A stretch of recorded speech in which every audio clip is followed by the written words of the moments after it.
Rain up, please. And roll sound. Line 6, take one. Background action.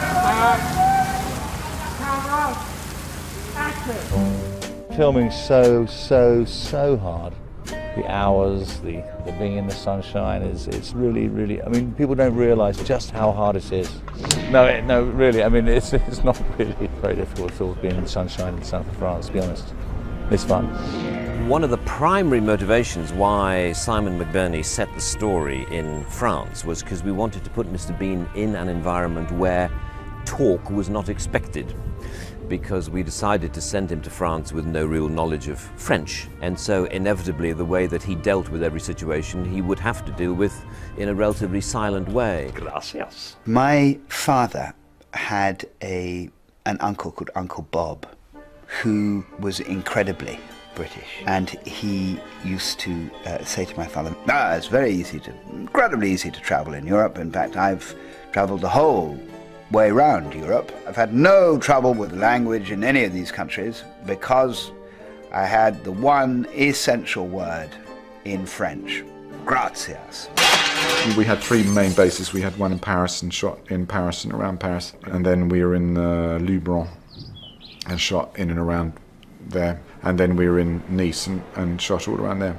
And interestingly, actually, we had a 50-50 Anglo-French crew, and it was completely harmonious. And I think they had a great time making it. When we went to the Arc de Triomphe, and when there was a bus coming along, and we heard the Chinese people open the windows, and they were like, Mr. Bean, Mr. Bean, Mr. Bean. All over the place is Mr. Bean, or Monsieur Bean. The key to it was seeing Bean sort of, interact with a culture which is not his own. Very often in the TV pieces he would be put into an unfamiliar situation. Now he's in an unfamiliar country. It's the road movie aspect of it has been slightly tricky to manage, but when, instead of having to supplement with stunt people, he does his own stuff, so we did manage to go straight up the Avenue Charles de Gaulle, which was a bit like kind of being there shot as he approached the Arc de Triomphe. We weren't allowed to go straight across the road leading up to the Arc de Triomphe because they said it would incite other people to do the same thing. When I whinge about the work and the responsibility of filming this movie, and then you say that your three locations are Paris, Provence and the Côte d'Azur, then people tend to be cynical. But I'm afraid no matter how beautiful the scenery or lovely the weather, it's the business of making a movie, I think, is tricky. It's really hot, but I don't have to complain because Bean has a real suit, really hot all the time. Even on the beach he's gonna wear his suit, so I don't have to complain because I'm lucky. You see, I have my little green dress. Actually, I found it surprisingly bearable. Almost the biggest problem was keeping the sun off my skin. We wanted Mr. Bean to have a slightly pasty look throughout it. So almost the biggest problem I had was I had to hold an umbrella and keep the sun off me at all times. Here we are in a place called Cavaillon, home of the melon, and the station we call St Cavo for the film. We're in a real station, so there's lots of trains that go by all day long, which is fun when we're shooting. And this is the point where Stepan and Bean forge a reluctant bond, if you like.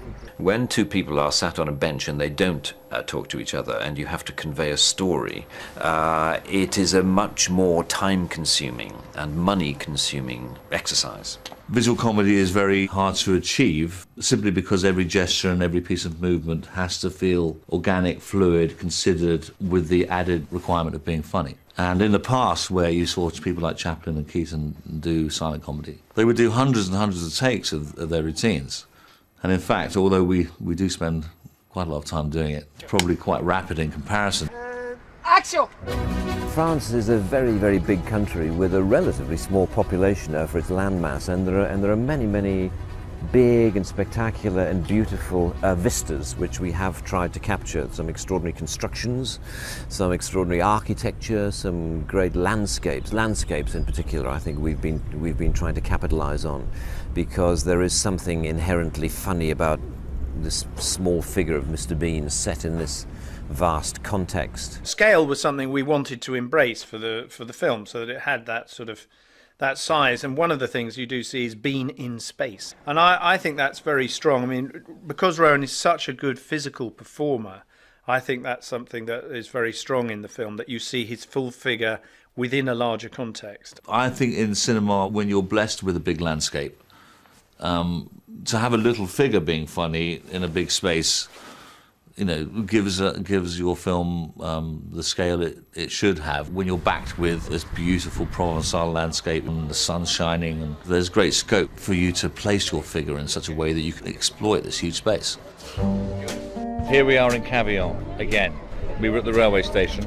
Now this is doubling for a town in southern France where Bean goes into various music cues that come via the music stall over there. And there's no money received by Bean for all his efforts dancing to all these tunes. And then Puccini comes on, Babino Caro, and money just flies into their handkerchief. The best thing I like about filming is just to be on the camera. It's just really great to see the camera. Bang on the money. Wow! John! John, take 5. It wasn't particularly inspired by one of the French comedian Jacques Tati's most famous movies called A Monsieur Hulot's Holiday. Because in many ways the essence of Monsieur Hulot's Holiday was that he was travelling for 5 minutes and was on the beach for an hour and a half in terms of the film's running time, whereas, you know, we travel for an hour and a half and then we're on the beach for 5 minutes. So it's, I think it's an inverse of that film, if it's anything. There's a Tati homage in my mind in the cycling moment where Bean overtakes the peloton. And he's cycling up, and then you go to cut to the wide shot, and he's down like that. And for me, that's very reminiscent of that the Tati film where he plays the postman, you know, the jour de fête. What we're doing today is a chase sequence involving Mr. Bean and a chicken. Unfortunately, the chicken has been put on a chicken truck, and Bean snabbed someone's bike and pedals after it. And the reason you see all of this paraphernalia behind me is because we have to do certain shots which involve Bean catching a lift on a jeep to make him go a bit faster, so he can actually catch up with the chicken truck. And so all of these rigs you see are here purely for fractional moments of action, i.e. catching hold of a jeep. The jeep brakes, we see Bean lurch forward, and it only takes us 3 or 4 days to achieve the 30 seconds we need. I lived in France for a long time, so the France that I felt should be portrayed was a very modern France. France which is, you know, it has very slick trains, you know, it's extremely urbanized. And one of the things that we talked about a lot was the idea that Bean might have a rather cliched idea of what France consisted of, which perhaps he sees for the first time he sees in the commercial. What are we doing here in the middle of Provence, in this beautiful place? Well, we're currently finding Bean waking up in a hay cart, and he sees this beatific Provençal scene, not unlike a Manon de Sauce movie. He's amazed, and suddenly, out of nowhere, comes a tank and several Nazis. Oped is the moment where Bean wakes up and realises that he's in France as he imagined it to be, which is a romantic English notion of France, and it turns out to be a 1940s film set. So we've found a rather beautiful village and built a cafe down one side of what was a 3-sided square, so that the tank can roll in and blow the front off it. Where's my explosion? Blowing up a building means you have to make sure no one else gets blown up. And so all the old people that are there playing accordions and drinking pastis had to be replaced by young fit men that could take a few hits for some material. So when they crouch down, it's a lot of young fit stuntmen. When they come back up again, they're old and beautiful. You play with your life, huh? The piece that we blow up is made of totally soft material. So that bit has to be inserted, and it's made of cork and plaster without any binding, so it doesn't form chips, and all the timber is balsa. And then it's treated pretty much in the ordinary way, and then the effects guys hit it with a charge and a huge woof of air, which gives it the effect of being blown to smithereens. 3, 2, 1,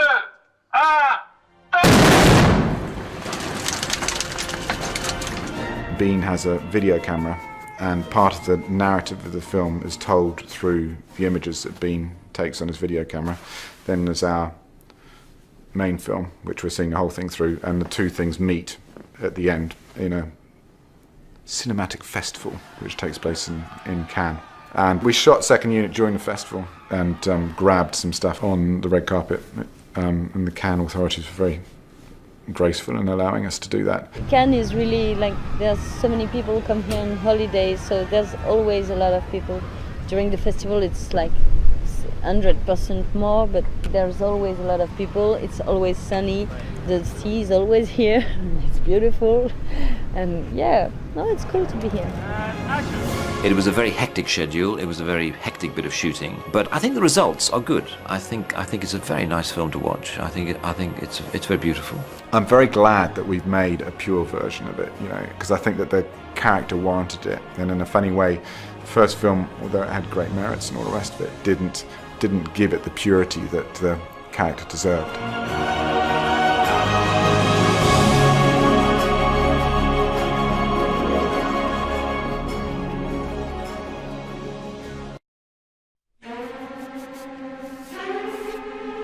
We're in Cannes to shoot the final sequence. It all culminates in the screening of my film at the Cannes Film Festival. Cannes and the festival were very good to us, actually, and I hope the film does good for them. We were given permission by Gilles Jacob, the president of the festival, to use an actual premiere of another film to put Emma Ducombe, Willem Dafoe and Carol Roden and Max, who plays Stefan, onto the red carpet. It was very good of them to do that. I don't think they've ever done that before. So he turns this way, Carson, off we go. Gilles Jacob, who runs the festival, was enchanting, and he likes the idea of Bean and the character and the films and working title. So he was incredibly welcoming, and they've helped in every single way they possibly could. Just to do a tiny bit of a sequence at the base of the red carpet, where we cheekily just sort of jumped on the back of a Portuguese film. I think Rowan felt, well, if you're going to have a film festival, and what film festival do most people know about, then it would only be Cannes. We did feel it was important to be there doing the real thing. Indeed, the Cannes Festival wanted it to be the real thing, because always the worry for them is if we go to, to another seaside town, it wouldn't be accurate, which it could not be 100% accurate. It was really exciting because nobody really knew that we were shooting a movie, and people know me a little in France, so they were saying, "Hey, Emma," and I was like, "Oh no, I'm Sabine."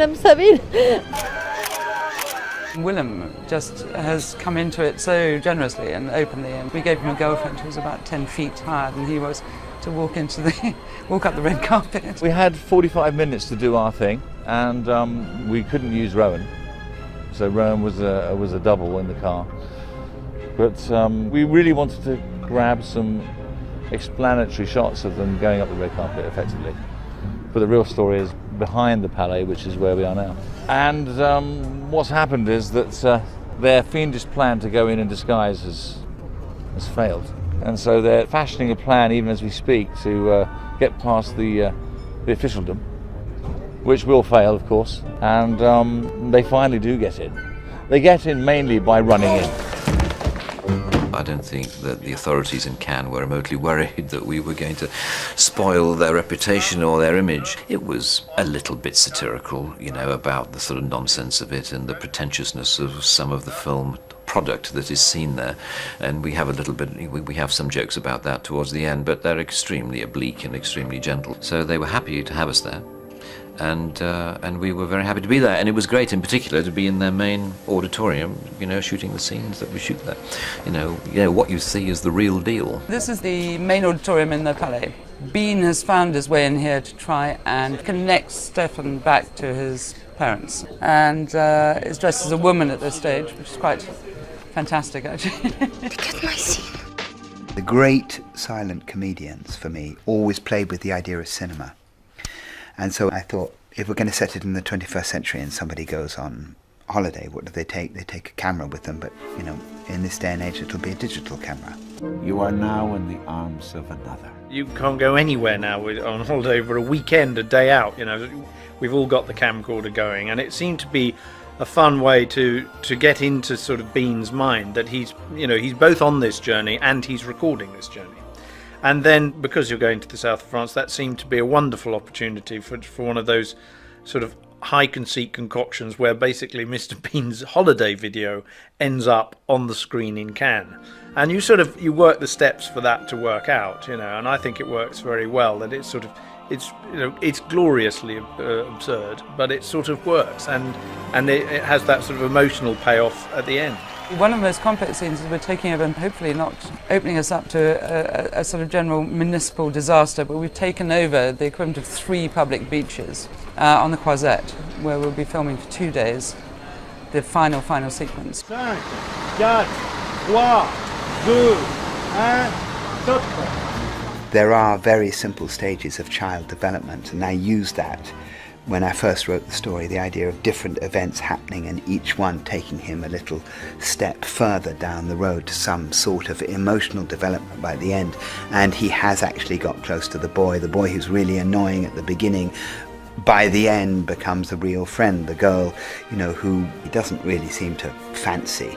And yet there is some sort of bond that happens between him and the girl. And so you get to a point that all of these fictions come together, and he manages to solve everything, which allows this moment of release where he arrives on the beach and he's finally got there. And having finally got there, earned a moment where everyone can break into song together in the most absurd way. It's a light story, but it has heart. It is a kickback to the great days of silent cinema. Like you say, from 7 to 77? To me, it's a classical comedy movie. One day people will look back and go, that's really special.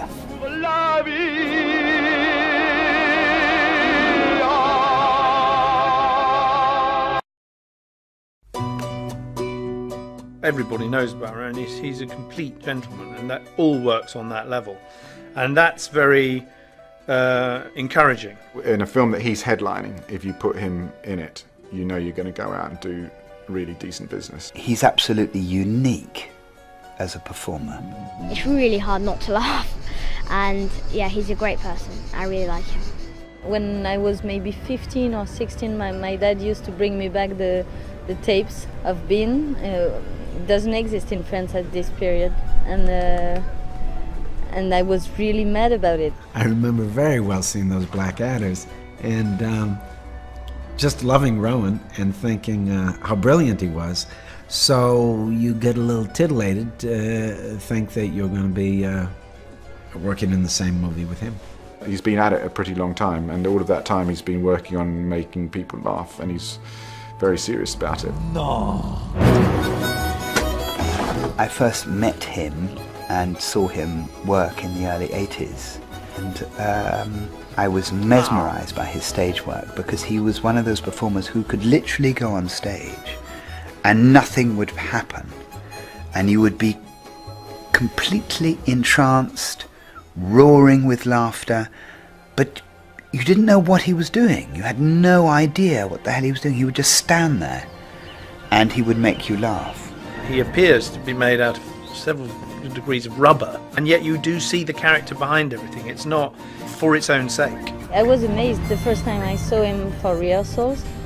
It was like this elegant gentleman, English guy, really elegant, really kind and nice, and then when we just started to rehearse, just his face was changing, his body was changing, the whole character was appearing. It was really like 2 people in one, It's extraordinary, because when we were rehearsing, obviously you sort of get to know him more as Rowan. And then the sort of move into Mr. Bean, I was less used to it, and suddenly seeing him in costume was quite a shock. There he was doing it, and it's a complete change. It's a complete takeover by a personality. It's incredibly impressive. A kind of ease comes over him, which is wonderful, and because that's what we all want.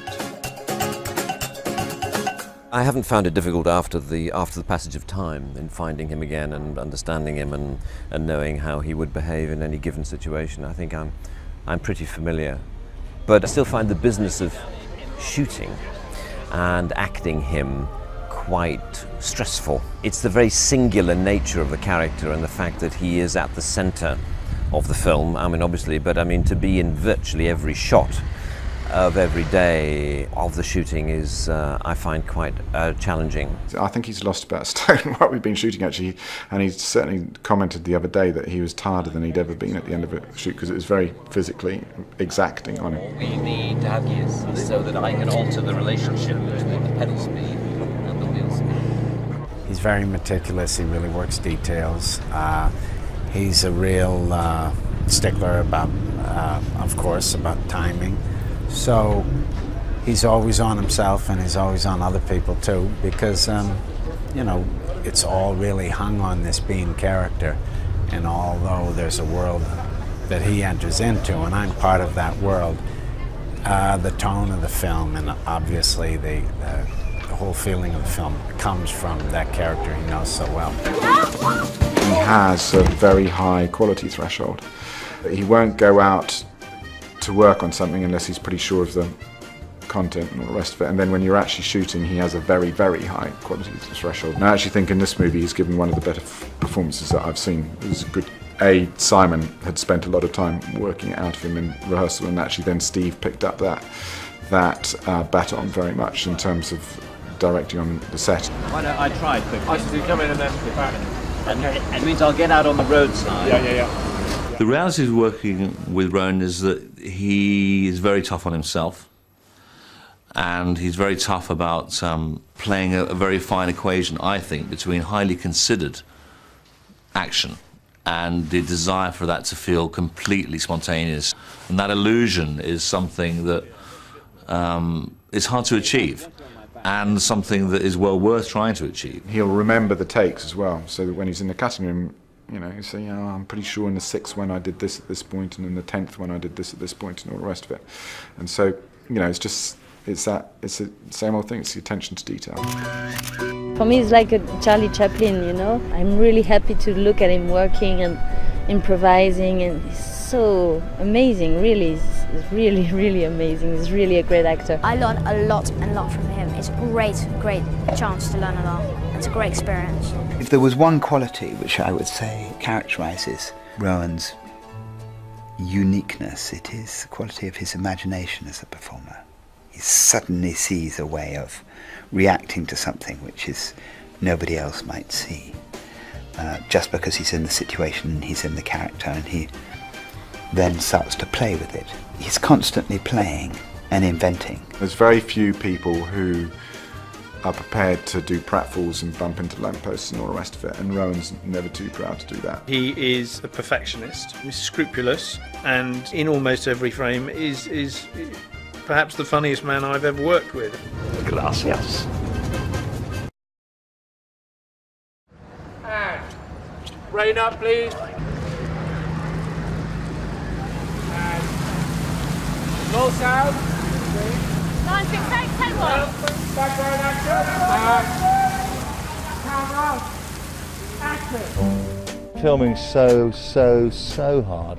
The hours, the being in the sunshine it's really, I mean, people don't realise just how hard it is. No, really, I mean, it's not really very difficult at all being in the sunshine and stuff. 50-50 Anglo-French crew, and it was completely harmonious. And I think they had a great time making it. When we went to the Arc de Triomphe, and when there was a bus coming along, and we heard the Chinese people open the windows, and they were like, Mr. Bean, Mr. Bean, Mr. Bean. All over the place. This is Mr. Bean, oh, Mr. Bean. The key to it was seeing Bean sort of, you know, interact with a culture which is not his own. Very often in the TV pieces, he would be put into an unfamiliar situation. Now, France, to be honest, it's fun. One of the primary motivations why Simon McBurney set the story in France was because we wanted to put Mr. Bean in an environment where talk was not expected, because we decided to send him to France with no real knowledge of French, and so inevitably the way that he dealt with every situation he would have to deal with in a relatively silent way. Gracias. my father had an uncle called Uncle Bob, who was incredibly British, and he used to say to my father, it's very easy incredibly easy to travel in Europe. In fact, I've travelled the whole way around Europe. I've had no trouble with the language in any of these countries because I had the one essential word in French, gracias. We had three main bases. We had one in Paris and shot in Paris and around Paris, and then we were in Luberon and shot in and around there, and then we were in Nice and shot all around there. And interestingly, actually, we had He's in an unfamiliar country. It's the road movie aspect of it has been slightly tricky to manage, but when, instead of having to supplement with stunt people, he does his own stuff, so we did manage to go straight up the Avenue Charles de Gaulle, which was a bit like kind of being their shot as he approached the Arc de Triomphe. We weren't allowed to go straight across the road leading up to the Arc de Triomphe because they said it would incite other people to do the same thing. When I whinge about the work and the responsibility of filming this movie, and then you say that your three locations are Paris, Provence and